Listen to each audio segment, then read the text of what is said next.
ആദർശ സഹോദരങ്ങൾ തിരിച്ചറിയേണ്ടതുണ്ട്. നിങ്ങൾ നോക്ക്, മടവൂരി സഹോദരങ്ങൾ ഇപ്പോഴും നമ്മളോട് വെല്ലുവിളികൾ നടത്തിക്കൊണ്ടിരിക്കുകയാണ്.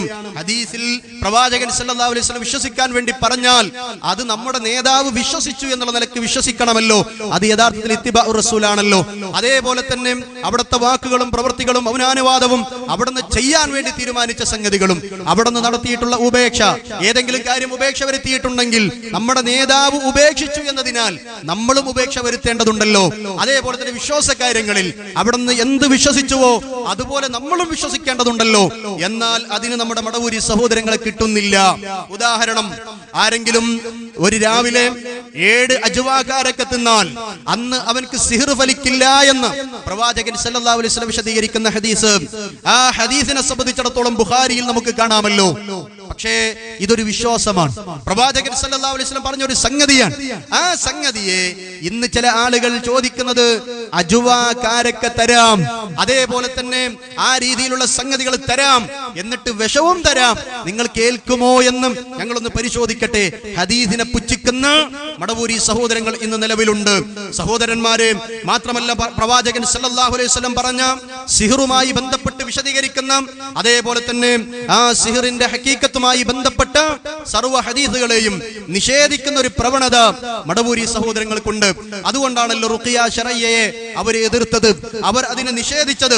ഈ ഒരു നിഷേധ പ്രവണത അതേ തൊള്ളയിൽ തുപ്പലാണ് എന്ന പദം പ്രയോഗിച്ചുകൊണ്ട്, അടിച്ചിറക്കലാണ് എന്ന് പറഞ്ഞുകൊണ്ട്, അതേപോലെ തന്നെ ഭാര്യാഭർത്താക്കന്മാരുടെ രഹസ്യങ്ങൾ ചോദിച്ചറിഞ്ഞ് അതിൽ ആസ്വാദനം കണ്ടെത്തലാണ് എന്ന വാക്കുകൾ പറഞ്ഞുകൊണ്ട് ഹദീസിൽ വന്ന ഹദീസിന്റെ അധ്യായങ്ങളിൽ, അതേ പ്രാർത്ഥനയുടെ അധ്യായത്തിലല്ല വന്നത്, നേരെ മറിച്ച് കിതാബുൽ തിബ്ബിലും അതേപോലെ തന്നെ പ്രവാചകൻ സല്ലല്ലാഹു അലൈഹി വസല്ലം റുഖിയയിലുമൊക്കെ വന്നിട്ടുള്ള അതേ ചികിത്സയുടെ അധ്യായത്തിൽ ആ വിഷയത്തിൽ വന്നിട്ടുള്ള രേഖപ്പെടുത്തിയിട്ടുള്ള ഹദീസ് പണ്ഡിതന്മാർ ക്രോഡീകരിച്ചിട്ടുള്ള ആ സകല ഹദീസുകളെയും മടവൂരികൾ നിഷേധിച്ചിട്ടുണ്ടെങ്കിൽ സിഹർ ഫലിക്കില്ല എന്നാണ് അവരുടെ വാദമെങ്കിൽ, മഹാനായ പ്രവാചകൻ സല്ലല്ലാഹു അലൈഹി വസല്ലം ഫലിക്കുമെന്ന് പഠിപ്പിച്ച ആളാണ് എന്നുള്ള നിലക്ക് നമ്മൾ മറുപടി പറഞ്ഞിരുന്നു.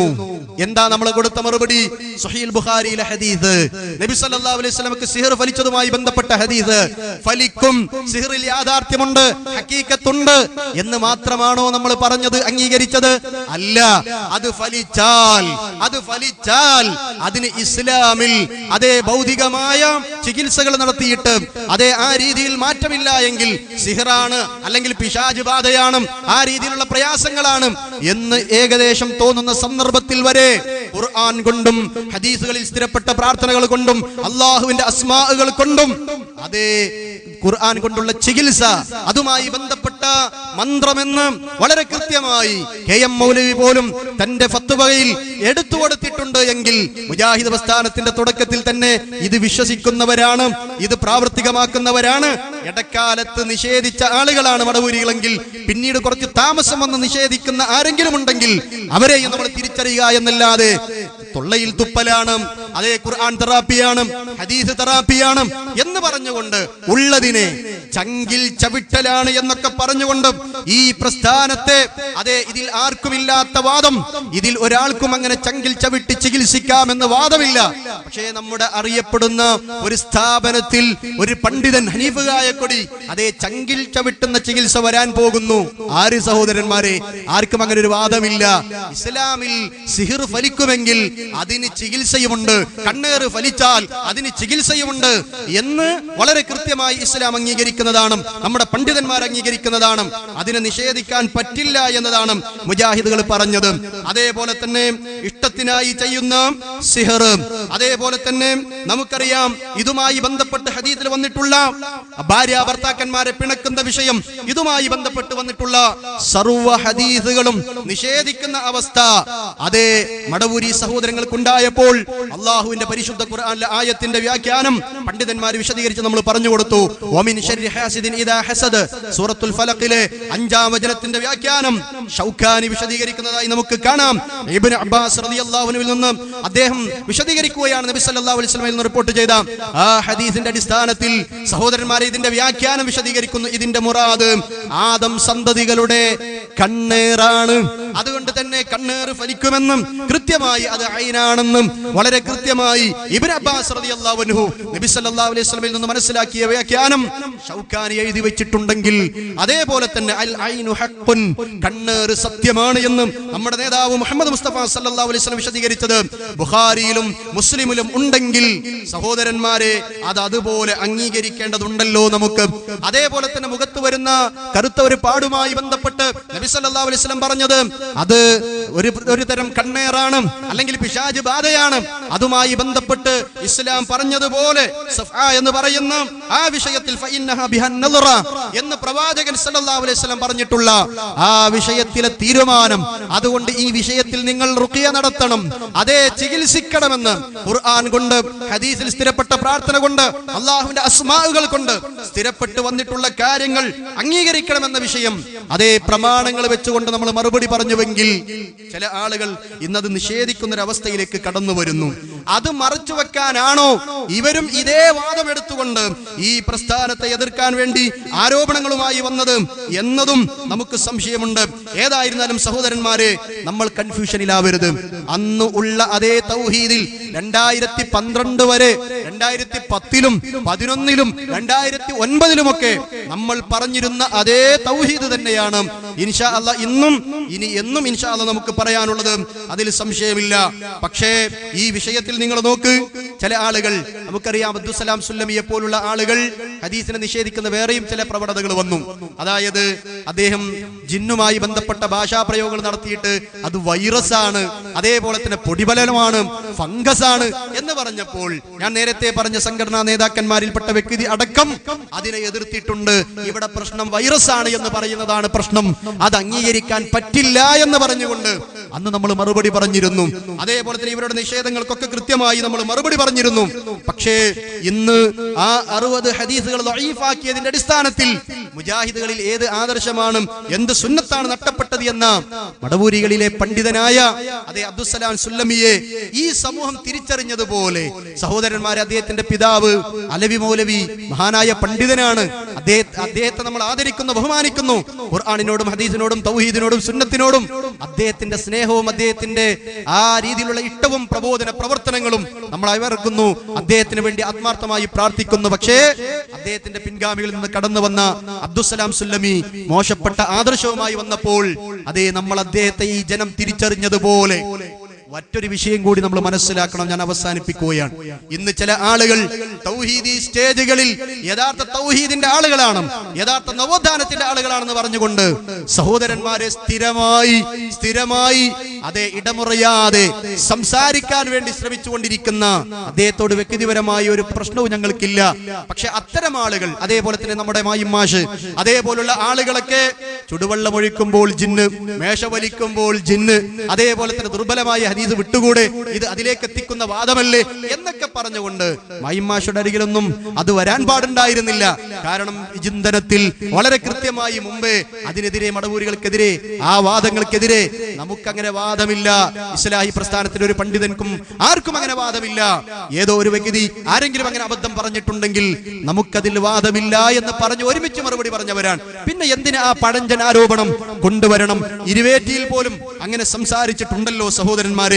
എങ്കിൽ ഇങ്ങനെയുള്ള നിഷേധ പ്രവണതകളുമായി വരുന്ന ആ വക്താക്കളെയും നമ്മൾ തിരിച്ചറിയണം. നിങ്ങൾ നോക്ക്, KC അബൂബക്കർ മൗലവി, അദ്ദേഹം നമ്മുടെ പ്രബോധന രംഗത്ത് രസകരമായി മറുപടി പറഞ്ഞുകൊണ്ട് സമൂഹത്തെ ചിന്തിപ്പിച്ചിരുന്ന വ്യക്തിയാണ്, പ്രമാണങ്ങളോട് സ്നേഹമുണ്ടായിരുന്ന വ്യക്തിയാണ്, അല്ലേ? ഇവിടെ ഇംഗ്ലീഷ് നരകത്തിലെ ഭാഷയാണെന്ന് പറഞ്ഞപ്പോ നിങ്ങൾ മൗലൂദിന്റെ ചോറും ഷിർക്കിന്റെ ആചാരവും വിശ്വാസവുമായി നടന്നാൽ എന്തായാലും നരകത്തിലേക്ക് തന്നെ. അതുകൊണ്ട് പഠിച്ചോളി നരകത്തിലെ ഭാഷ, അവിടെ എത്തിയാൽ ഒരു ഗ്ലാസ് വെള്ളെങ്കിലും ചോദിക്കാലോ എന്ന് പറഞ്ഞുകൊണ്ട് SSF-കാരെ, SYS-കാരെ, SBS-കാരെ അന്ന് ചിന്തിപ്പിച്ച ആളാണ് KC അബൂബക്കർ മൗലവി. നമുക്കൊരുപാട് നേട്ടമുണ്ടായിട്ടുണ്ട്. അദ്ദേഹത്തിന്റെ മക്കൾ എല്ലാവരും ലീഗുകാരാണ്. ഞാൻ രാഷ്ട്രീയം സംസാരിക്കുകയല്ല, അവസാനിപ്പിക്കുകയാണ് സഹോദരന്മാരെ. പക്ഷേ അരീക്കോട് വെച്ചുകൊണ്ട് അദ്ദേഹത്തോട് വെല്ലുവിളിച്ചല്ലോ, നിങ്ങളുടെ മക്കളെയും നിങ്ങളെയും അറുത്തിട്ടാൽ പച്ചച്ചോര വരും. അങ്ങനെ കുടുംബസമേതം ലീഗുകാര്. പക്ഷേ ഒന്നിനെ ഞങ്ങൾക്ക് കിട്ടിയില്ലേ? മക്കളിൽ നിന്ന് ഒരാൾ മാർക്കറ്റുകാരനായപ്പോ ചോദിച്ചു, മാർക്കറ്റ് സ്റ്റേജിൽ നിന്ന് ഉടനെ മറുപടി പറഞ്ഞു മൗലവി. വളരെ രസകരം രസകരമായ ചിന്തിപ്പിക്കുന്ന രീതിയിൽ ബുദ്ധിപരമായി മറുപടി പറയുന്ന ആ നേതാവ് പറഞ്ഞു, ഏതൊരു തെങ്ങിന്റെ കരലിൽ ഒരു പേടേങ്ങ ഉണ്ടാവൂലേ, ആ പേടങ്ങൈ കുട്ടിക്കടോ.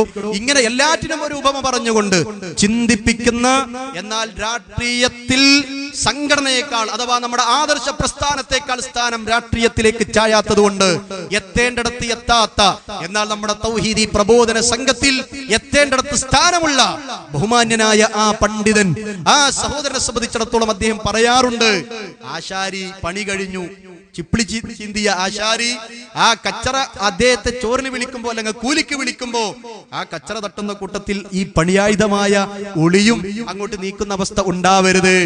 ശിർക്കിനെ എതിർക്കുമ്പോ ഉള്ള തൗഹീദ് നഷ്ടപ്പെടരുത്.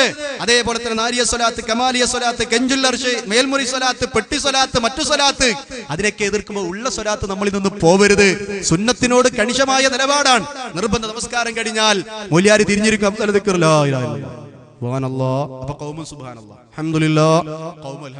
പിന്നെ മൂല്യർ കൈയുയർത്തി പ്രാർത്ഥിക്കുന്നു. മൂല്യാർക്ക് ശ്വാസം മുട്ടിനടുത്ത് കൗമ ആമീൻ പറയുന്നു.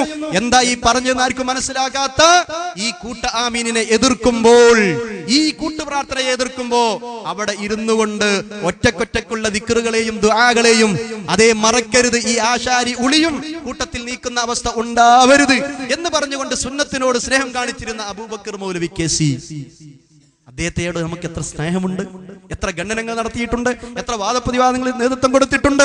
പക്ഷേ ആ പണ്ഡിതന്റെ പിൻഗാമിയായി കടന്നു വരുന്നു. സുന്നത്തൊക്കെ ഉലുവാണ് പോലും. നോക്കൂ നിങ്ങൾ, MSMന്റെ പ്രവർത്തകരെ, അവർ നടത്തുന്ന എഞ്ചിനീയർമാർ, ഡോക്ടർമാർ, ഭാവിയിൽ ആവാനുള്ള ആ വിദ്യാർത്ഥികളെ അതേ തൗഹീദിന്റെ രംഗത്ത്, ആദർശത്തിന്റെ രംഗത്ത്, സുന്നത്തിന്റെ രംഗത്ത്, അതേ നവോത്ഥാന രംഗത്ത് മുജാഹിദ് പ്രസ്ഥാനത്തിന്റെ വിദ്യാർത്ഥി ഘടകം അവരെ ക്ലാസ്സുകളിൽ കൊണ്ടിരുന്ന് പ്രൊഫ്കോണുകളും അതേപോലെ തന്നെ നിരന്തരമായ പാഠശാലകൾ നടത്തിയപ്പോ പാന്റ് കയറ്റുന്ന, നിര്യാണിക്ക് മുകളിൽ പാന്റ് കയറ്റുന്ന, അതിന്റെ ഏറ്റവും അഫ്ളലെടുക്കുന്ന, അതേപോലെ തന്നെ പിന്നത്തായ അതേ നിര്യാണി വരെ അതിന് താഴെയായ നരകത്തിലാണ് എന്ന സൂക്ഷ്മത കൃത്യമായി തിരിച്ചറിഞ്ഞ ഡോക്ടർമാർ, എഞ്ചിനീയർമാർ ഇന്ന് കേസിയുടെ പിൻഗാമിയായി കടന്നു വന്ന ഒരു പണ്ഡിതൻ പറയുന്നു, വേഷവിധാനത്തിലൊക്കെ ഗുലുവ്. കേട്ടോളൂ നിങ്ങൾ സഹോദരന്മാരെ, അതും വളരെ എളുപ്പവുമാണ്. പക്ഷെ ഈ തീവ്രത കാണുമ്പോൾ കുട്ടികൾ ഇതിലേക്ക് വരാൻ മടിക്കുക. അതിപ്പോ ഞാൻ MSMലേക്ക് വന്നാല്, ISMൽ വന്നാല്, പിന്നെ ഈ കൊച്ചിലൊക്കെ ഞാനും നടക്കണ്ടേ? എടങ്ങേറാണ്, എടങ്ങേറായി തോന്നും. മതം എളുപ്പമെന്നാണ് അല്ലാഹുവിന്റെ റസൂൽ പഠിപ്പിച്ചത്. ദീനു യുസ്റുൻ, മതം വളരെ എളുപ്പമാണ്. കൊണ്ടു നടക്കാനും ചെയ്യാനും ആചരിക്കാനും അനുഷ്ഠിക്കാനും ഒക്കെ ഇത്ര എളുപ്പമുള്ള ഒരു സംഗതി വേറല്ല. അതുകൊണ്ട് പറഞ്ഞ് ബേജാറാക്കിയിട്ട് ഇതിക്ക് വന്നാൽ അങ്ങനെ ഒന്നും എന്നോട് കഴിയൂല, അതുകൊണ്ട് കുറച്ചും കൂടി കാലം കഴിയട്ടെ എന്ന അവസ്ഥയിലേക്ക് മനം മടുപ്പിച്ച് പിന്നോട്ട് വലിക്കുക.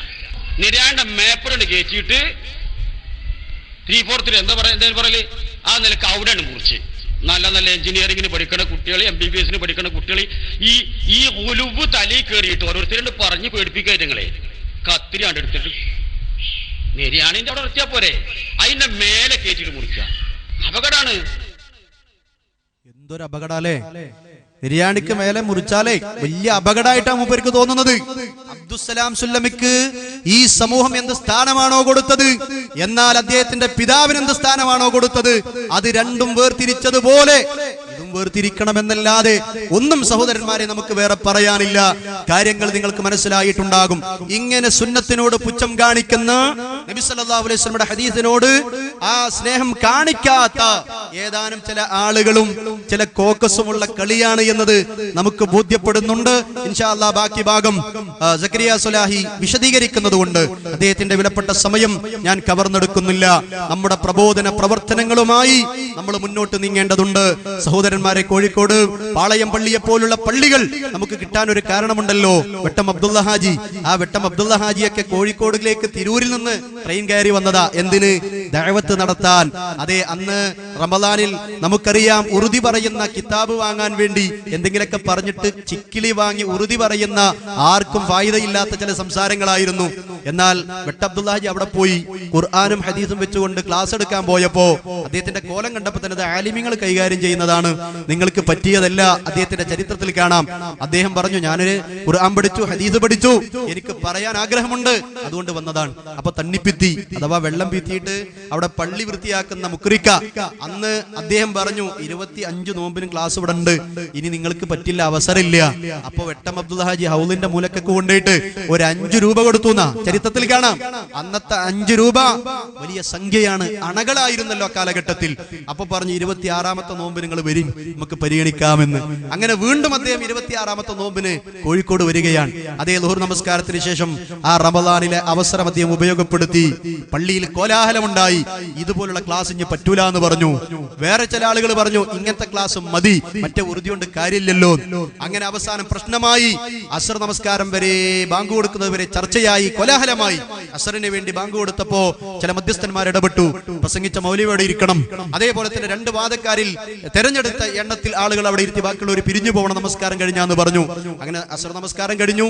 ഈ പറയുന്ന ആളുകൾ മാത്രം ഇരുന്നിട്ട് സുദീർഘമായി ചർച്ച ചെയ്തു. മഗ്‌രിബിന് മുമ്പായി തീരുമാനമുണ്ടായി, അടുത്ത റമദാനിൽ പകുതി ക്ലാസ് ഇതുപോലുള്ള ക്ലാസും മറ്റേ പകുതി ഉറുദിയും. നോക്കൂ നിങ്ങൾ, വെട്ടം അബ്ദുൽ ഹാജിക്ക് ഉറക്ക് കിട്ടുന്നില്ല. അടുത്ത കൊല്ലത്തെ റമദാനില ഉറക്ക് കിട്ടുന്നില്ല. എന്തിന്? ഈ ആശയം ഈ സമൂഹത്തെ പഠിപ്പിക്കാൻ അവസരങ്ങൾ എങ്ങനെ ഉപയോഗിക്കണമെന്ന അതിയായ ആഗ്രഹമാണ്, പരലോക ചിന്തയാണ്. ആ വ്യക്തി മൊബൈൽ സംവിധാനമില്ല, SMS വിടാൻ കഴിയില്ല, കോൾ വിളിക്കാൻ കഴിയില്ല. അദ്ദേഹം നടക്കുകയാണ് പറപ്പൂരിലേക്ക് അബ്ദുറഹ്മാൻ മൗലവിയെ കാണാൻ. അവർ രണ്ടുപേരും ഇടവണ്ണയിലേക്ക്, അതേ അലവി മൗലവിയെ കാണാൻ, അവർ തിരൂർക്കാട്ടിലേക്ക് ഉമർ മൗലവിയെ കാണാൻ. എന്തിനു വേണ്ടി? ഈ അവസരം ഉപയോഗിക്കാൻ. ഉറക്ക് കിട്ടാതെ നടക്കുകയാണ്. ഇന്ന് പലർക്കും ഉറക്ക് കിട്ടുന്നില്ല. വേറെ പല വിഷയത്തിലാണ്, ദഅവത്തിന്റെ വിഷയമല്ല എന്ന് നമ്മൾ മനസ്സിലാക്കേണ്ടതുണ്ട്. അതുകൊണ്ട് പരലോകം മറക്കാതെ ആദർശ പ്രബോധന രംഗത്ത് അതേ കൺഫ്യൂഷൻ ഉണ്ടാക്കാതെ ഒത്തൊരുമിച്ച് മുന്നോട്ട് നീങ്ങാൻ നമ്മളെല്ലാവരും തയ്യാറാവണം. അള്ളാഹു അതിനുള്ള തൗഫീഖ് ഈ ആദർശ കൂട്ടായ്മയ്ക്ക് അള്ളാഹു നൽകി അനുഗ്രഹിക്കുമാറാവട്ടെ. വആഖിറു ദഅവാനാ അൽഹംദുലില്ലാഹി റബ്ബിൽ ആലമീൻ വസല്ലല്ലാഹു അലാ ഖൈരി ഖൽഖിഹി മുഹമ്മദിൻ വആലിഹി വസഹ്ബിഹി അജ്മഈൻ. അസ്സലാമു അലൈക്കും വറഹ്മത്തുള്ളാഹി വബറകാതുഹു. السلام عليكم ورحمة الله وبركاته. إن الحمد لله نحمده ونستعينه ونؤمن به ونتوكل عليه ونعوذ بالله من شرور أنفسنا ومن سيئات أعمالنا. من يهده الله فلا مضل له ومن يضلل فلا هادي له. وأشهد أن لا إله إلا الله وحده لا شريك له وأشهد أن محمدا عبده ورسوله. يا أيها الذين آمنوا اتقوا الله حق تقاته ولا تموتن إلا وأنتم مسلمون. أما بعد فإن خير الحديث كتاب الله وأصدق السنن سنة محمد صلى الله عليه وسلم وشر الأمور محدثاتها وكل محدثة بدعة وكل بدعة ضلالة وكل ضلالة في النار. പ്രിയമുള്ള സഹോദരന്മാരെ, മുജാഹിദ് പ്രവർത്തകരെ, നല്ല ശബ്ദത്തിൽ നല്ല ഒരു പ്രസംഗം നടന്നുകൊണ്ടിരിക്കെ അത് നിർത്തി ശബ്ദം വളരെ കുറഞ്ഞ ഞാനാണ് ഇനി സംസാരിക്കുന്നത്. സ്വാഭാവികമായും ഒരു മഴ പെയ്തു ചോർന്ന അവസ്ഥയാണ് ഇപ്പോൾ ഉള്ളത്. പരിപാടികളുടെ ആധിക്യം കാരണം ശബ്ദം കുറഞ്ഞുപോയി. എന്നിരുന്നാലും കഴിയുന്നത്ര വിഷയം നിങ്ങളെ ധരിപ്പിക്കണം എന്നാണ് ആഗ്രഹിക്കുന്നത്. ഇരുവേറ്റിയെ പോലെയുള്ള മുജാഹിദ് തറവാടുകളിൽ ആശയക്കുഴപ്പത്തിന്റെ വിത്തുപാകിക്കൊണ്ട് കോക്കസ് വിശദീകരണ യോഗങ്ങൾ മാറി മാറി സംഘടിപ്പിച്ചുകൊണ്ടിരിക്കുകയാണ്. പണ്ടൊക്കെ സംഘടന പറഞ്ഞാൽ വായി തൊടാതെ വിഴുങ്ങുന്ന ഒരു കാലം ഉണ്ടായിരുന്നു. ഇപ്പൊ കാലം മാറി. സംഘടനക്കാര് പറയുന്നതിൽ നിന്ന് മാത്രം ദീന് മനസ്സിലാക്കുന്ന കാലത്തല്ല നമ്മൾ ജീവിക്കുന്നത്. പിന്നെയോ, ഇന്ന് വിജ്ഞാനം മനസ്സിലാക്കാൻ ഒരുപാട് മാർഗങ്ങളുണ്ട്. പണ്ടൊക്കെ ഏതാനും അറബി കിതാബുകൾ മാത്രമാണ് കേരളത്തിൽ ഉണ്ടായിരുന്നത്. അത് ഏതാനും മൗലവിമാർക്ക് മാത്രം കിട്ടുക. ഇന്ന് 15,000-16,000 കിതാബിന്റെ ലൈബ്രറി ഒരു CD-യിലാണ്. അത് നിങ്ങളുടെ ലാപ്ടോപ്പിൽ നിങ്ങൾക്ക് അങ്ങോട്ട് സേവ് ചെയ്ത് വെച്ചാൽ നിങ്ങൾക്കൊരു ലഫ്ള് ഓർമ്മ ഉണ്ടായാൽ മതി. അത് അടിച്ചു കൊടുത്താൽ ഏത് കിതാബിലേക്ക് എവിടേക്ക് അത് വന്നു ഇങ്ങനെ മുന്നോട്ട് വരും. അറബി കോളേജ് പഠിച്ചവനും പഠിക്കാത്തവനും നാടനും ഒക്കെ അത് കിട്ടും. അപ്പോ ഇന്റർനെറ്റിന് മുമ്പിലിരിക്കാനും ഇതുപോലെയുള്ള സോഫ്റ്റ്വെയറുകൾ ഉപയോഗിക്കാനും ഒക്കെ പഠിച്ച ആളുകൾക്ക് ഇന്ന് വിജ്ഞാനത്തിന്റെ വലിയൊരു മേഖല അവരുടെ മുമ്പിൽ തുറന്നു വെക്കപ്പെട്ടിരിക്കുകയാണ്. ഇത് തിരിച്ചറിയണം നാം. ഞങ്ങൾ പറഞ്ഞത് മാത്രം കേട്ടാൽ മതി, അതിനപ്പുറമൊന്നും വായിക്കരുത് പഠിക്കരുത് എന്ന് പറയുന്ന ഖുറാഫികളുടെ ശൈലിയാണ് നമ്മുടെ ചില മൗലവിമാർക്ക്. 2002 തുടങ്ങിയ വിഷയമാണിത്. അന്ന് മടവൂരികൾ വലിച്ചിട്ട വിഷയം 80% എന്റെ കൂടെയാണെന്ന് പറഞ്ഞ് പുറത്തുപോയ ഹുസൈൻ മടവൂരിന് 8% പോലും ഇല്ലെന്ന് മനസ്സിലായപ്പോ വേറിട്ട് നിൽക്കാൻ കാരണം വേണ്ടേ? അതിനുണ്ടാക്കിയ മുറിവൈദ്യമാണ് ജിന്നും സിഹറും. ആ തുരുപ്പ് ചുട്ടും പൊക്കി കാണിച്ച് കുറെ കാലം അണികളെ പിടിച്ചു നിർത്തി. കഴിഞ്ഞ 10 വർഷം അതായിരുന്നു സ്ഥിതി. നമ്മളെ സംബന്ധിച്ചിടത്തോളം നമ്മൾ അതിന്റെ പ്രമാണങ്ങൾ ഉദ്ധരിച്ചുകൊണ്ട് മറുപടി പറഞ്ഞു. ആദ്യമൊക്കെ ഞങ്ങളോട് പറഞ്ഞു പ്രസംഗത്തിൽ മറുപടി കൊടുക്കണ്ട, ഞങ്ങൾ മിണ്ടാതിരുന്നു. അന്ന് ലേഖനങ്ങളിലൂടെ മറുപടി കൊടുത്തു. ഇവിടെ പല ആളും പ്രചരിപ്പിക്കുന്നത് സക്കരിയ സലാഹി ജിന്നും സിഹറും പറഞ്ഞ് ആശയക്കുഴപ്പമുണ്ടാക്കി എന്നാണ്. നമ്മുടെ പന്നൂരിപ്പോ വിചിന്തനത്തിൽ എഴുതുന്ന നോവൽ രൂപത്തിൽ കാര്യങ്ങൾ വിശദീകരിക്കുന്ന അദ്ദേഹത്തിന്റെ ലേഖനം പുച്ഛവും അതുപോലെ അദ്ദേഹത്തോടുള്ള മതിപ്പുകേടുമാണ് അത് വായിക്കുമ്പോൾ ഉണ്ടാകുന്നത്.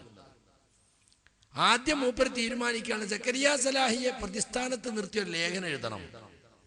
ഒന്നും കിട്ടുന്നില്ല. ബസ് പോകുമ്പോ മറ്റോ സ്വകാര്യം പറഞ്ഞത്, മറ്റോ ഇവിടുന്ന് ഫോൺ ചെയ്തത്, ഇതൊക്കെയാ മൂപ്പരെ തെളിവ്.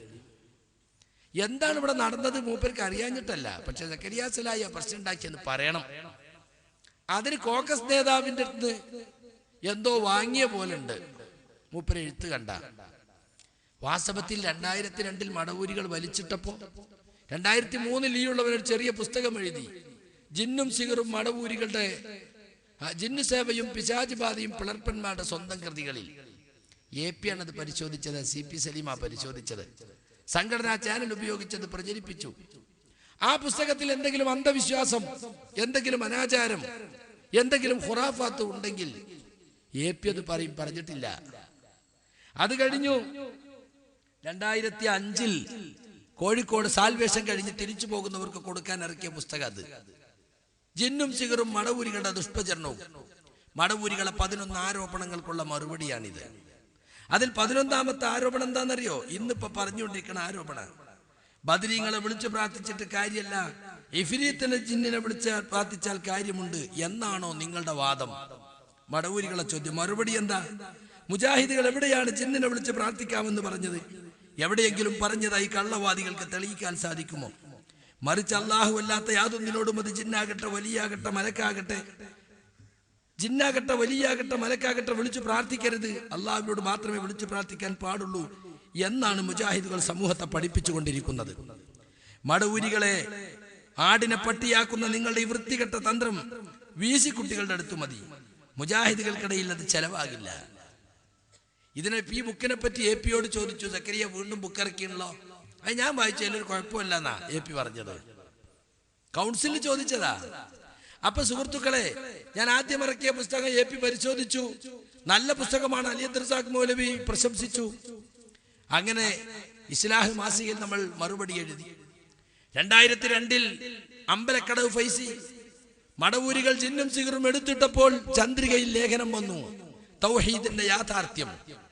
അതിൽ സമർത്ഥിച്ചതെന്താ? മുജാഹിദുകളുടെ തൗഹീദ് തകർന്നു. ജിന്നും സിഹറും വന്നതോടുകൂടി തൗഹീദിന്റെ നിർവചനം പൊളിഞ്ഞു. മുസ്ലിം ഉമ്മത്തിൽ പ്രശ്നമുണ്ടായത് തൗഹീദിൽ മുജാഹിദുകൾ പുതിയ നിർവചനം കൊണ്ടുവന്നതാണ്. ഞാൻ മറുപടി എഴുതി, ഒരിക്കലും ഞങ്ങളൊരു പുതിയ നിർവചനവും കൊണ്ടുവന്നിട്ടില്ല. അഖ്സാ ഗായത്തിൽ ഖുദൂഇ വതദല്ലുൽ എന്ന ഇബാദത്തിന് എല്ലാവരും കൊടുത്ത അങ്ങേയറ്റത്തെ വിനയവും താഴ്മയും എന്ന നിർവചനം അത് തന്നെ ഞങ്ങളും പറഞ്ഞിട്ടുള്ളൂ. പക്ഷെ എപ്പോഴാണ് താഴ്മയും വിനയവും അങ്ങേയറ്റമാവുക? അത് നിങ്ങളും വിശദീകരിച്ചിട്ടില്ലേ? നിങ്ങളുടെ നന്ദിയിൽ നിന്നിറക്കിയ പുസ്തകത്തിലില്ലേ? മാതാപിതാക്കളോടും ഉസ്താദുമാരോടും ഒക്കെ വിനയം കാണിക്കാറുണ്ട്.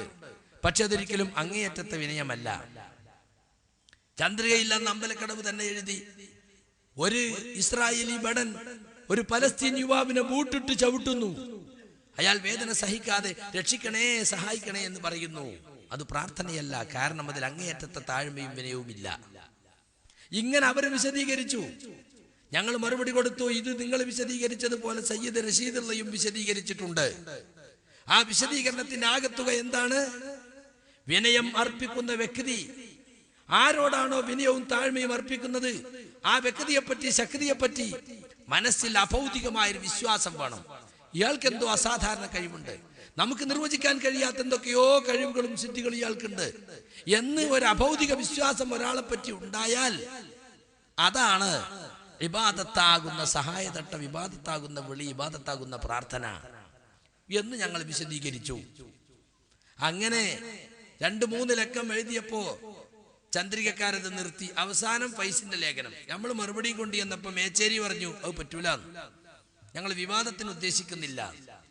നമ്മൾ ചോദിച്ചു വിവാദങ്ങളല്ലേ വലിച്ചിട്ടത്, നിങ്ങളല്ലേ ഫൈസിന്റെ ലേഖനം ആദ്യം കൊടുത്തത്? അങ്ങനെ അത് കഴിഞ്ഞു നമ്മൾ ഇസ്ലാഹിൽ ആ ലേഖനം കൊടുത്തു. ചന്ദ്രിക പ്രസിദ്ധീകരിക്കാൻ മടിച്ച ലേഖനം 2002.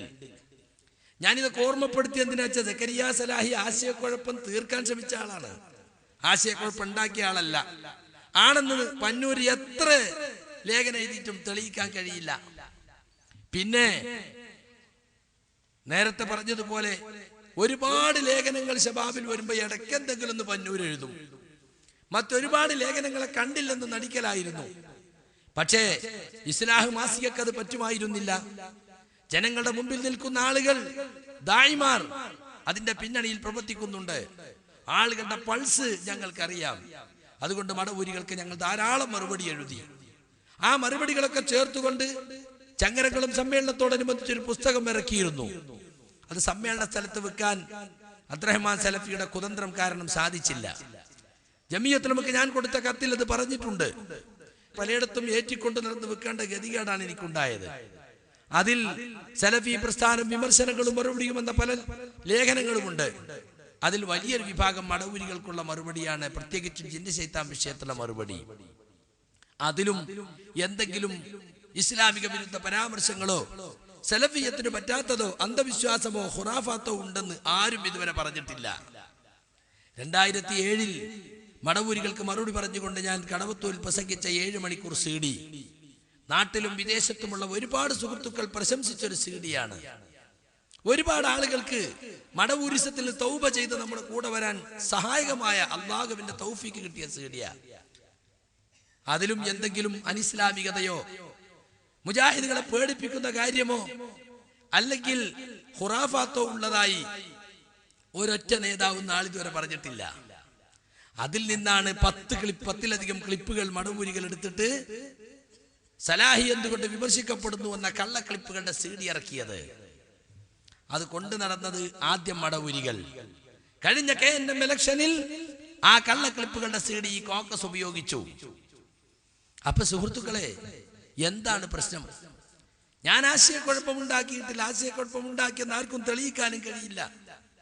2009 എനിക്കും ബാലുശ്ശേരിക്കും നടപടിയെടുത്തപ്പോ അനസ് ഇവിടെ പ്രസംഗിച്ചു, ഞങ്ങൾ പോയി മാപ്പ് പറഞ്ഞു. മുജാഹിദ് ബാലുശ്ശേരി എന്താ സംസാരിച്ച് എനിക്ക് അറിഞ്ഞുകൂടാ, ഞാൻ വിശദമായി ചോദിച്ചിട്ടില്ല.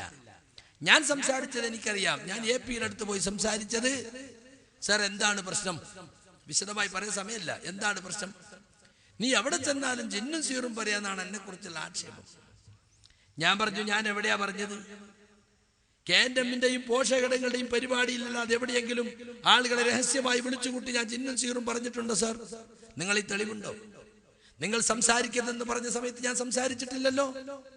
ഇപ്പൊ എല്ലാവരും മറുപടി കൊടുക്കുന്ന പോലെ ഞാനും മറുപടി കൊടുക്കുന്നു. ഞാൻ മാത്രമാണോ പ്രസംഗിച്ചത്? അനസ് പ്രസംഗിച്ചിട്ടില്ലേ? മുനീർ പ്രസംഗിച്ചിട്ടില്ലേ? അനീഫ പ്രസംഗിച്ചിട്ടില്ലേ? സലഫി പ്രസംഗിച്ചിട്ടില്ലേ?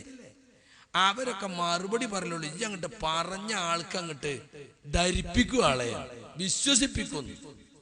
എന്താ ഇപ്പൊ ഞാൻ അതിന് AP-നോട് പറയാ? വിശ്വസിപ്പിക്കാൻ വേണ്ടി തന്നെയാണല്ലോ പ്രസംഗിക്കുന്നത്, അല്ലാതെ ആളെ മുമ്പിൽ ഒയ്യാൻ വേണ്ടിയല്ലല്ലോ. ഞാൻ പറഞ്ഞു, അബ്ദുറഹ്മാൻ സലഫി ജിദ്ദയിൽ പോയി ആളുകളെ രഹസ്യമായി വിളിച്ചുകൂട്ടി ക്ലാസ് എടുത്തു. റിയാദ് പോയി ക്ലാസ് എടുത്തു. ജിദ്ദയിലത്തെ CD അതാ ഒരു കരിങ്കോട്ടൂട്ട് CD ഒരു നേരിയ വെളിച്ചത്തിൽ റെക്കോർഡ് ചെയ്തിട്ട് അത് മടവൂരികൾ അതാ കൊണ്ട് നടക്കുന്നു. അതുപോലെ എൻ്റെ CD തരാൻ കഴിയുമോ എന്ന് ചോദിച്ചു AP-യോട്. സാധിച്ചില്ല. പിന്നെ ഞാൻ AP-യോട് ചോദിച്ചു, അല്ല സർ, ഇതൊരു പുതിയ വിഷയം, പഴയ പണ്ഡിതന്മാർ ചർച്ച ചെയ്തിട്ടുണ്ടെങ്കിൽ നമ്മൾ ഇന്നത്തെ സാഹചര്യത്തിൽ ഒരു പുതുമയുള്ള വിഷയം. അങ്ങനെ ഒരു വിഷയം വരുമ്പോ പഠിച്ചവരും പഠിക്കാത്തവരും പഠിച്ചവർ തമ്മിൽ തർക്കമൊക്കെ സാധാരണല്ലേ? അതിനുണ്ട് അകത്താക്കലും പുറത്താക്കലും. AP-ക്ക് മറുപടിയില്ല. TP-യോടും ചോദിച്ചു, TP-ക്ക് മറുപടിയില്ല. പിന്നെ ഞാൻ പറഞ്ഞു, സർ, ഏതെങ്കിലും ഒരു കാര്യം സക്കരിയ നീ ഇന്നത് പറയരുത്, ഇന്നത് പറയണം എന്ന് നിങ്ങൾ എനിക്ക് നിജപ്പെടുത്തി തന്നിട്ടുണ്ടോ? എന്നിട്ട് നിങ്ങൾ നിജപ്പെടുത്തി തന്നിടത്ത് നിൽക്കാതെ പറയരുതെന്ന് നിങ്ങൾ പറഞ്ഞ കാര്യം ഞാൻ പറഞ്ഞിട്ടുണ്ട് സർ, എങ്കിലും നിങ്ങൾക്ക് നടപടി എടുക്കാം. അതിനും മറുപടിയില്ല. അങ്ങനൊന്നും ഉണ്ടായിട്ടില്ല. കഴിഞ്ഞ 10 വർഷം ഉണ്ടായിട്ടില്ല. ദായിമാരെ വിളിച്ചു കൂട്ടി, മക്കളെ ഇതിൽ ഇന്നതേ പറയാവൂ, ഇന്നതാ സഹീഹ്, ഇന്നത് പറയരുത്, ഇന്നത് ലൈഫാണെന്ന് ഇതുവരെ കേരള ജമിയത്തുൽ ഉലമ നമ്മുടെ പ്രബോധകർക്ക് പഠിപ്പിച്ചു കൊടുത്തിട്ടില്ല, ഖതീബുമാർക്ക് പഠിപ്പിച്ചു കൊടുത്തിട്ടില്ല. വൈജ്ഞാനിക ഭീരുത്വം അല്ലെങ്കിൽ ഷണ്ടത്വം എന്തോ നിങ്ങൾ പറഞ്ഞോളി. പിന്നെ ഞാൻ AP-യോട് പറഞ്ഞു, സർ ഏതൊരു നാടൻ കോടതിയിലും ഉണ്ടല്ലോ, ഒരാളെ കുറിച്ച് ഒരു ആക്ഷേപം കിട്ടിയാൽ ആ ആക്ഷേപം ശരിയാണോ എന്ന് അന്വേഷിക്കണം. ആ ആളെ വിളിച്ച് പറയണം, നിന്നെ കുറിച്ച് ഇങ്ങനെ ആക്ഷേപം കിട്ടിയിട്ടുണ്ട്. എന്നിട്ട് ആക്ഷേപിക്കപ്പെട്ട വ്യക്തിക്ക് പറയാനുള്ളത് കേൾക്കണം. എന്നിട്ടല്ലേ സാർ ശിക്ഷ വിധിക്കല്. എന്നെ കുറിച്ച് ആക്ഷേപം കിട്ടിയപ്പോ നിങ്ങൾ എന്നെ വിളിച്ചോ? എന്നെ കുറിച്ച് കേട്ട ആക്ഷേപം ശരിയാണെന്ന് നിങ്ങൾ അന്വേഷിച്ച് ഉറപ്പ് വരുത്തിയോ? നിങ്ങൾ ഇതാ എന്നെ പുറത്താക്കിയെന്ന് പത്രത്തിൽ കൊടുത്ത് തേജസ്സിൽ വന്ന് നാട്ടിലൊക്കെ വിളിച്ചു പറഞ്ഞ് ജില്ലാ സെക്രട്ടറി, മണ്ഡലം സെക്രട്ടറിക്ക്, മണ്ഡലം സെക്രട്ടറി, യൂണിറ്റ് സെക്രട്ടറിക്ക് ആളുകൾക്കിടയിൽ ആശയക്കുഴപ്പം. ഇങ്ങനൊരു നാട്ടുമര്യാദ അല്ലേ സർ? അതാണ് അന്ന് നടന്നത്. അങ്ങനെയാണ് അത് പിൻവലിച്ചത്. ഞാൻ മാപ്പ് പറയുകയല്ല അന്ന് ചെയ്തത്, ഞാൻ എന്റെ നിലപാട് വിശദീകരിക്കുകയാണ്. AP പറഞ്ഞു, സക്കരിയ ഇഞ്ഞി ജിന്നും സീരിയറ്റ് നടക്കൂല എന്നൊന്ന് പറയേ, എന്നാ അപ്പത് പിൻവലിക്കാം. ഞാൻ പറഞ്ഞു, ഇഞ്ഞി നടക്കൂല പറഞ്ഞാല് ഇതുവരെ നടന്നു എന്നല്ല അതിന്റെ അർത്ഥം. അങ്ങനെയുള്ള നിങ്ങൾ നമ്മൾ പഠിപ്പിച്ച വാദം അല്ലേ? ജിമ്മാൻ എപ്പോഴും തല്ലലുണ്ടോ ചോദിച്ചാ ഉണ്ട് എന്ന് പറഞ്ഞാൽ എന്തായി? മുമ്പും തച്ചിന്ന് ഇപ്പോഴും തല്ലുണ്ട്. ഇല്ലാന്ന് പറഞ്ഞാലോ ഇതുവരെ തച്ചിന്ന് ഇപ്പൊ തല്ലില്ലാതായി. അതുപോലത്തെ ചോദ്യം മുപ്പര് ചോദിച്ചു. അപ്പൊ ഞാൻ പറഞ്ഞു, ഞാൻ അങ്ങനെ നടന്നിരുന്നു എന്നുള്ളത് നിങ്ങൾ തെളിവ് തരും, എന്നാലല്ലേ എനിക്ക് നിർത്താൻ പറ്റുള്ളൂ. അങ്ങനെയാണത് പിൻവലിച്ചത്. അന്ന് ഞാൻ AP-യോട് പറഞ്ഞ കാര്യം ഈ മുസ്ലിയാരിപ്പോ വലിയൊരാക്ഷേപമായി കൊണ്ട് നടക്കുന്നുണ്ട്. എന്റെ അടുക്കൽ വന്ന ഒരു കുട്ടി മുജാഹിദ് ബാലുശ്ശേരിയുടെ പ്രസംഗം കേട്ട് മുജാഹിദായ കുട്ടി. അതിന് ഈ മുസ്ലിയാർ പറഞ്ഞ ഭാഷ എന്താ നിങ്ങള്? മുജാഹിദ് ബാലുശ്ശേരിയുടെ പ്രസംഗം കേട്ട് ജിന്നു കൂടിയൊരു കുട്ടി. അതാണ് ഈ മുസ്ലിയാരെ ഭാഷ. തിന്നുന്നത് നല്ലത് തന്നപ്പോഴേ നല്ല വാക്ക് പറയാൻ പറ്റുള്ളൂ. ഹലാല് തിന്നണം. അതിപ്പോ കുറച്ച് കുറഞ്ഞതുകൊണ്ടാണ് നാക്കിന് കുറച്ച് മാറ്റം. ഇരിക്കട്ടെ, നമുക്ക് തൽക്കാലം വിടാം. ആ കുട്ടിയെ പറ്റി, ആ കുട്ടിക്ക് മുജാഹിദ് ബാലുശ്ശേരിയിലേക്ക് 2 ഖുർആന്റെ സിന്നത് കൊടുത്തു. അത് കൗഫും മറിയമുമാണ്. അപ്പൊ ഈ മുസ്ലിയാരെ ചോദ്യം, കൗഫിനും മറിയമിനും എന്താ പ്രത്യേകത? പ്രത്യേകത ഉണ്ടായിട്ടാ മുജാഹിദ് കൊടുത്തതെന്നേറ്റ പറഞ്ഞ കിട്ടില്ല. കൈ കിട്ടിയ സീഡി അത് കൊടുത്ത്, അത്രേ ഉള്ളൂ. ഖുർആൻ കേൾപ്പിക്കാന്നുള്ള ആൾക്ക് ആ കുട്ടി അത് കേൾക്കാൻ വേണ്ടി പ്ലെയറിലിട്ട് കിടക്കി കിടന്ന കുട്ടി പുറത്തേക്ക് തെറിക്കുന്നു. അപ്പൊ എന്റെ അടുത്ത് വന്നു. ഞാൻ പറഞ്ഞു, മോനെ എനിക്കൊന്നും അറിഞ്ഞൂടാ, എന്റെ കയ്യിൽ ഒരു CD ഉണ്ട്, റുഖിയ ശർഈയുമായി ബന്ധപ്പെട്ട സെലക്ടഡ് ആയത്തുകളുടെ CD. അത് കാസറ്റിലിട്ട് കേൾപ്പിച്ചപ്പോ ഈ കുട്ടി വൈലന്റായി. എനിക്ക് പരിചയമില്ലാത്തത് കൊണ്ട് ഞാനത് നിർത്തി. ഞാന് KNM-ന് അനുകൂലിക്കുന്ന ഈ റുഖിയ ശർഈയ എന്ന ചികിത്സ ചെയ്യുന്ന ഇഫ്തുർ റഹ്മാൻ എന്ന ഒരാളടുത്തേക്ക് അയച്ചു. അയാൾ KNM-ന് വേണ്ടി വാദിച്ചിരുന്ന, നെറ്റിൽ മടവൂരികൾക്കും അതുപോലെ സുബൈർ മങ്കടയുടെ ആളുകൾക്കും മറുപടി എഴുതിയിരുന്ന ഒരാളായിട്ടാണ് ഞാൻ അദ്ദേഹത്തെ പരിചയപ്പെടുന്നത്.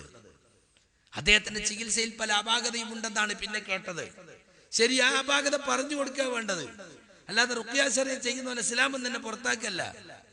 ഇപ്പൊ കണ്ടെങ്കിൽ പുതിയ ഒരു സർക്കുലർ ഇറങ്ങിയിരിക്കണോ, കൗൺസിലിംഗ് സെന്ററുകൾ കണ്ടെത്തണം എന്നിട്ട്. എത്ര സെന്റർ കിട്ടി നിങ്ങൾക്ക്? നിങ്ങൾ നാടാകെ പ്രചരിപ്പിക്കാനുള്ളത്. മുജാഹിദുകൾ എവിടെയൊക്കെ കൗൺസിലിംഗ് സെന്റർ എന്ന പേരിൽ ജിന്ന് ചികിത്സാ കേന്ദ്രം നടത്തുന്നുവെന്ന് മാലോകരെ കൊണ്ട് പറയിപ്പിക്കുക. പച്ച കള്ളമല്ലേ നിങ്ങൾ പറഞ്ഞത്? പാണ്ടിക്കാടുണ്ട്, എന്താ ഇഫ്തുർ റഹ്മാന്റെ വീട്, അവിടെ ബോർഡ് വെച്ച് ചികിത്സിക്കുന്നുണ്ടോ? അയാളിപ്പോ ജിദ്ദയിലുള്ളത്. ഏയ് റുഖിയ ശർഈയ ഇത്ര മണി വരെ കൺസൾട്ടിങ്, എന്നിട്ട് ടോക്കൺ, ഇന്ന ആളെ ചികിത്സിക്കുന്ന ആളെ പേര്, ഇതിനാ ക്ലിനിക്ക് എന്നറിയാ. അങ്ങനെ വല്ലതും ഈ കേരളത്തിൽ എവിടെയെങ്കിലും ഉണ്ടോ? പാണ്ടിക്കാടുണ്ട്, തലശ്ശേരി ഉണ്ട്. മുഖാമുഖം ഇരുന്നപ്പോ ഞാൻ ചോദിച്ചു, തലശ്ശേരി എവിടെ? പറയണം. പറയാതെ വരെ സാധിച്ചിട്ടില്ല. ഒരാൾക്ക് ജിന്നുബാധ ഉണ്ടാകും, സിഹിർബാധ ഉണ്ടാകും എന്നൊക്കെ മൊത്തത്തിൽ ഇപ്പൊ അംഗീകരിക്കപ്പെട്ടു. പക്ഷെ അവിടെ എന്താ പുതിയ വാദം എന്നറിയോ? ബാധ തിരിച്ചറിയാൻ റസൂലിന് മാത്രമേ സാധിക്കുള്ളൂ. വഹിയുള്ള നബി ഇല്ലാത്ത ഇക്കാലത്ത് ആർക്കും തിരിച്ചറിയാൻ കഴിയില്ല. അപ്പൊ ഇല്ലാന്ന് പറഞ്ഞതിന് തുല്യായി. കാരണം ഉണ്ട് എന്ന് ആരെങ്കിലും പറഞ്ഞാൽ നബിയാ വയ്ക്കും. ഈ നബി ആർക്ക് വഹിയുണ്ടോ? അപ്പൊ ഇല്ലാന്ന് പറഞ്ഞ പോലെ തന്നെയല്ലേ. 11 കൊല്ലം മുമ്പ് ഹുസൈൻ മടവൂർ എന്നോട് നേരിട്ട് പറഞ്ഞു കടവത്തൂരിൽ വന്നപ്പോ, സക്കരിയ ജിന്നുബാധുണ്ട്, സിഹിർബാധുണ്ട്, പക്ഷെ ഞാൻ ചികിത്സിക്കണ്ടോ, നീ ചികിത്സിക്കണ്ടോ? ചികിത്സിക്കാത്തിടത്തോളം കാലം ഇതുണ്ട് എന്ന് പറഞ്ഞാൽ ആളുകൾ പിന്നെ മൂല്യമാരത്തും തങ്ങന്മാരത്തും പോകും. കാരണം ഇതിന് ആശുപത്രി പോയിട്ട് കാര്യമില്ല എന്ന് ഉറപ്പാണല്ലോ. അപ്പൊ പിന്നെ നമ്മൾ ചികിത്സിക്കണില്ലെങ്കിൽ ഇത് ഇല്ലാന്ന് പറയലാ സൗകര്യം. ജിന്നുബാധല്ല, സീർവാദല്ല എന്ന് പറയലാ സൗകര്യം. ഹുസൈൻ മടവൂർ എന്നോട് നേരിട്ട് പറഞ്ഞതാ. അപ്പൊ ഹുസൈൻ മടവൂരിന്റെ അങ്ങനെ ഒരു കോലം. ഇവിടെ ഇപ്പൊ എന്താ, ജിന്നുബാധുണ്ട്, സീർബാധുണ്ട്, പക്ഷെ ഞമ്മക്ക് തിരിയില്ല. നബിക്ക് മാത്രമേ തിരിയുള്ളൂ, വഹയുള്ള നബിക്ക് മാത്രം. ഞങ്ങൾ PN നേതൃത്വത്തിൽ ഇരുന്ന തീരുമാനത്തിൽ ഉറപ്പിച്ചു പറയാൻ റസൂലിനെ കഴിയുന്ന എഴുതി. കോക്കസ് നേതാവ് ഉറപ്പിച്ചു എന്നുള്ളത് വിട്ടിട്ട് പറയാനാക്കി. ചെറിയൊരു വിഴുങ്ങല്. ഉറപ്പിക്കേണ്ട ആവശ്യമുണ്ടോ റുഖ്യ നടത്താൻ? ലക്ഷണങ്ങൾ കണ്ടിട്ട് ഒരാൾക്ക് ജിന്നുബാധയോ സീറുബാധയോ ഉണ്ടെന്ന് മനസ്സിലായി. ചികിത്സകളൊക്കെ നടത്തി നോക്കി, വൈദ്യം ഫലിക്കുന്നില്ല. അപ്പൊ ഡോക്ടർ പറയും, ഇനി നിങ്ങൾ വേറെ എവിടെ കൊണ്ടേക്കോളി, ഒന്നും മനസ്സിലാകുന്നില്ല. ഞമ്മക്കും മനസ്സിലാകുന്നത് ഗുളിക എങ്ങനെ കുടിക്കാന്നല്ലാതെ ഒരു മാറ്റമില്ല. അപ്പൊ എന്ത് ചെയ്യണം? റുഖ്യ ശർഇയ്യ. സാധാരണ നമ്മൾ രോഗമുണ്ടായാൽ പ്രാർത്ഥിക്കാറുണ്ട്, മരുന്ന് കുടിക്കാറുണ്ട്. അതുപോലെ ഇത് കുറച്ച് കൂടുതലായി മരുന്ന് കഴിക്കും പോലെ രാവിലെ ഉച്ചക്കും വൈകുന്നേരമൊക്കെ ഖുർആൻ ഓതി കേൾപ്പിക്കുക, റസൂൽ പഠിപ്പിച്ച ദിക്റുകൾ ചൊല്ലി കേൾപ്പിക്കുക, ഊതിക്കൊടുക്കുക, തടവിക്കൊടുക്കുക. ഇതിനാണ് റുഖ്യ ശർഇയ്യ എന്ന് പറയാ. ഇപ്പൊ KJ ഒരു ബുക്ക് ഇറക്കിയിട്ടുണ്ട്, ജിന്ന് പിശാച് റുഖ്യ ശർഇയ്യ. അതിൽ റുഖ്യയില്ല, ശർഇയ്യില്ല. എന്താണ് റുഖ്യ എന്ന് പഠിപ്പിക്കുന്നതിന് പകരം എന്തല്ല റുഖ്യ എന്നാ പഠിപ്പിക്കുന്നത്.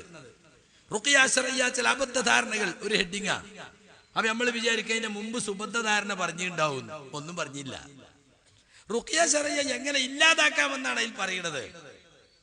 പ്രാർത്ഥിക്കുക, മരുന്നുപയോഗിക്കുക എന്നതിനപ്പുറത്തേക്ക് നമ്മുടെ ഗവേഷണം പോകുന്നത് സൂക്ഷിക്കണം എന്നായില്ലേ. പിന്നെ ഇതിനാ ബുക്കിറക്കിയത്. അപ്പൊ സുഹൃത്തുക്കളെ, അങ്ങനെ ആ ഒരു കുട്ടിക്ക് ഞാൻ ഈ കാസറ്റ് ഇട്ട് കൊടുത്തതും ഇഫ്തുർ റഹ്മാന്റെ അടുത്തേക്ക് പറഞ്ഞയച്ചതും വലിയ വിഷയമായിട്ട് അപ്പൊ പറയുന്നത്. വലിയ വിഷയപദ. സുഹൃത്തുക്കളെ, റസൂലുള്ളാഹിന്റെ കാലത്ത് ഞാൻ ജീവിച്ച ആളാ നമ്മൾ വിചാരിച്ചോ. 21 ഒരാൾക്ക് ജിന്നുബാധ ഉണ്ടായ അത് ഡയഗ്നൈസ് ചെയ്യണമെങ്കിൽ, തിരിച്ചറിയണമെങ്കിൽ അപ്പൊ അയാൾ ഉംറ വിസ എടുത്താണ് ഇങ്ങോട്ട് കൊണ്ടോണം, മക്കത്ത് കൊണ്ടോണം. കാരണം നബിക്ക് മാത്രമേ അറിയുള്ളൂ. പൊട്ട പോയത്തമല്ലേ ഇത്. ഷെയ്ഖ് അബ്ദുറഹ്മാൻ അൽ ബറാഖിന്റെ ഫത്വ ഇപ്പൊ നമുക്ക് കിട്ടി. ഇന്ന് സൗദിയിലെ പണ്ഡിത സമിതിയിൽ ഷെയ്ഖ് ഫൗസാൻ അല്ലാത്ത മറ്റെല്ലാ അംഗങ്ങളുടെയും ഉസ്താദ്, അവിടുത്തെ ഗ്രാൻഡ് മുഫ്തിയുടെ കൂടി ഉസ്താദാണ് ഷെയ്ഖ് അബ്ദുറഹ്മാൻ അൽ ബറാഖ്. അദ്ദേഹം ഇതിന് പറഞ്ഞ മറുപടി എന്താ അറിയോ? നബിക്ക് മാത്രമേ തിരിച്ചറിയുള്ളൂ, ഖൗലുൻ മുഹ്ദസുൻ, ഒരു പുത്തന ആശയം, മുമ്പാർക്കും ഇല്ലാത്തൊരു പുതിയ അഭിപ്രായം എന്നാ പറഞ്ഞത്. ആ പുതിയ അഭിപ്രായമാണ് ഇപ്പൊ ജമിയത്തുൽ ഉലമയുടെ അഭിപ്രായമായിട്ട് ഇപ്പൊ ഈ കോക്കസ് പ്രചരിപ്പിക്കുന്നത്. പിന്നെ അന്ന് പറഞ്ഞിട്ട് ഇപ്പൊ പറയാണ്, ഞാൻ അന്ന് AP ചോദിച്ചു, അല്ല സാർ, ഇങ്ങനെയുള്ളൊരു കുട്ടി, തൗഹീദുള്ളൊരു കുട്ടി, ആ കുട്ടിയെ എൻ്റെ അടുത്ത് വന്ന് കുട്ടി വയലന്റ് ആയി. അത് കഴിഞ്ഞിട്ട് പുറത്തു നിന്നിട്ട് ഞാൻ ആയത്തുൽ കുർസി ഓതിപ്പിച്ചു. ഈ കുട്ടി മോട്ടോർ ബൈക്കിൽ വന്നാ ജിവേം പോ എന്നുകൊണ്ട് ഒരു ആയത്തുൽ കുർസി ഓദിച്ച് ഞാനും ഡോക്ടർ അബൂബക്കർ കടവത്തൂർ MSMന്റെ മുൻ പ്രസിഡന്റ് എങ്ങനെ ഓതിയാലും വലാ യഊദുഹു ഹിഫ്സുഹുമാ എന്ന് ഓതിയാൽ ശരിയാവില്ല. വലാ യഊദുഹുമാ എന്നേ വരുള്ളൂ. കണ്ടോ? അവൻ പോ എന്ന് അവനെ പറഞ്ഞയച്ചു. പിറ്റേന്ന് അവന്റെ ഉമ്മാനെയും കൂട്ടിയിട്ട് വരികയാണ്, എന്താണ് ഞങ്ങൾ ചെയ്യേണ്ടത്? അപ്പൊ ഞാൻ പറഞ്ഞു, ഇങ്ങനെ ഒരാളുണ്ട്, അയാൾക്ക് പോയി നോക്കിക്കോളി, എനിക്ക് അയാളെ വിശദമായിട്ട് അയാളെ ചികിത്സനെ പറ്റിയൊന്നും അറിയില്ല എന്നും ഞാൻ പറഞ്ഞു. വലിയ കേസ് പതാ. ഞാൻ ചോദിച്ചു, സർ, ഇങ്ങനെ തൗഹീദുള്ളൊരു കുട്ടി ചെറുപ്പകാലത്ത് മദ്രസയിൽ പോകുമ്പോൾ അമ്പലത്തിന്റെ അവിടുന്ന് പേടിച്ചിട്ട് നൂലും മന്ത്രവും കൊണ്ട് വന്നു വെച്ച ഖുറാഫി കുട്ടി, മുജാഹിദ് പാലിച്ച പ്രസംഗം കേട്ട് മുജാഹിദായ കുട്ടി, ആ കുട്ടിക്ക് ഇങ്ങനത്തെ ഒരു അവസ്ഥ വന്നാൽ ഞാൻ ആ കുട്ടി എങ്ങോട്ടയക്കും? അവിടെ തന്നെ അതിന്റെ ബാക്കി ഞാൻ പറഞ്ഞിട്ടുണ്ട്. നമ്പൂരിന്റെ അടുത്ത് കേൾക്കാൻ പറ്റുമോ? തങ്ങളെടുത്ത് കേൾക്കാൻ പറ്റുമോ? അല്ലെങ്കിൽ മുസ്ലിയാരെടുത്ത് കേൾക്കാൻ പറ്റുമോ? അതിന് ഈ മുസ്ലിയാർ പറയാണ്, കണ്ടോ, കേന്ദ്രം ഉണ്ടാക്കണം എന്നാ പറയണത്. സുന്നികൾക്കൊക്കെ പല കേന്ദ്രമുണ്ട്, നമുക്ക് കേന്ദ്രമില്ല എന്നാ പറയണത്. പച്ചനോണ. ഞാൻ ചിന്തിച്ചിട്ട് പോലുമില്ല. ഞാൻ ചിന്തിക്കാത്തത് എന്റെ പേരിൽ ആക്ഷേപിക്കാണ്. ഞാൻ ആ പറഞ്ഞ വാചകം എന്താ? ഒരു നമ്പൂരിന്റെ അടുത്തേക്ക്, ഒരു പണിക്കരടുത്തേക്ക്, ഒരു തങ്ങളെടുത്തേക്ക്, ഒരു മുസ്ലിയാരെടുത്തേക്ക് തൗഹീദുള്ള കുട്ടിനെ അയക്കാൻ പറ്റുമോ എന്നാ ഞാൻ ചോദിച്ചത്. അതിനെ കണ്ടോ, കേന്ദ്രം ഉണ്ടാക്കണം എന്ന് പറയുന്നു. എന്തൊക്കെ നുണയാ അവര് പറഞ്ഞെന്നറിയോ? ഷെയ്ഖ് അബ്ദുറഹ്മാൻ അൽ ഈദാൻ എന്ന് പറയുന്ന സൗദിയിലെ ഒരു ദാഇ, നമ്മുടെ സമ്മേളനങ്ങൾക്കൊക്കെ വരുന്ന ആളാണ്. നമ്മുടെ സ്ഥാപനങ്ങളെ പറ്റി, നേതാക്കളെ പറ്റിയൊക്കെ വിശദമായി അറിയാം. KNM പറ്റി സൗദിയിലെ എല്ലാ മന്ത്രാലയങ്ങളിലുമൊക്കെ സംസാരിക്കുന്ന, പരിചയപ്പെടുത്തുന്ന അദ്ദേഹം ഈ പ്രശ്നം നേറിപ്പോകഞ്ഞപ്പോൾ ഇവിടെ വന്നു. CD ടവറിൽ എന്നെയും ഉമർ മൗലിന്റെ മകൻ മുബാറക്കനെയും അബൂബക്കർ സലഫി, ഷമീർ മദീൻ, അംസമദി ഇവരൊക്കെ ചർച്ചയ്ക്ക് വേണ്ടി വിളിച്ചു. അന്ന് അദ്ദേഹം പറയാണ്, എന്നെ കുറിച്ച് അയാളോട് പറഞ്ഞു കൊടുത്ത ഈ കോക്കസ് പറഞ്ഞു കൊടുത്ത എന്താ അറിയോ? സക്കരിയ സലാഹി വീട്ടിൽ